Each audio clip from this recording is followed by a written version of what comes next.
ಮಕ್ಕಳಿವೆಲ್ಲ ನೀವು ದ್ರಾವಿಡ ಸಹಿತ ನಮ್ಮಿಂದ ಹುಟ್ಟೈತೆ ಅನ್ನೋ ವಾದಗಳನ್ನು ನೀವು ಪ್ರಸ್ತುತಪಡಿಸ್ತಾ ನಂಬುತ್ತಾ ಹೊರಟಿದ್ದಾರಲ್ಲ ಇದು ತಪ್ಪ.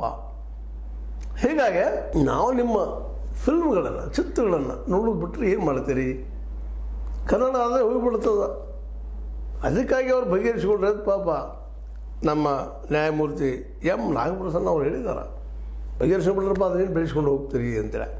ಆಲ್ರೆಡಿ ನಮ್ಮ ಕಸಾಪದಿಂದ ಕರ್ನಾಟಕ ಸಾಹಿತ್ಯ ಪರಿಷತ್ನಿಂದ ವಕೀಲರೊಬ್ಬರು ನೇಮಿಸಿದ್ದಾರೆ ನಮ್ಮ ಮಹೇಶ್ ಜೋಶಿ ಅವರು.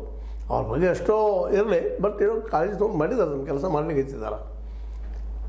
ಇಲ್ಲ ತಪ್ಪದ ಈ ವಾದ ಕನ್ನಡ ತಮಿಳಿಂದ ಹುಟ್ಟಿಲ್ಲ, ಮತ್ತು ಕನ್ನಡ ಸಂಸ್ಕೃತಿ, ಕನ್ನಡ ಬೆಳವಣಿಗೆ, ಸಾಹಿತ್ಯ, ಇತಿಹಾಸ ಎಲ್ಲನೂ ಈಗ ನ್ಯಾಯಾಧೀಶ ಮುಂದೆ ಹೇಳುವಂಥ ಒಂದು ಕೆಲಸವನ್ನು ಮಾಡೋದಕ್ಕೆ ನಮ್ಮನ್ನೊಬ್ಬರನ್ನ ಅದರ ಮೆಂಬರಾಗಿ ಸೇರಿಸ್ಕೋರಿ ಅಂತ ಕೇಳ್ಕೊಳ್ತಾ ಇದ್ದಾರೆ.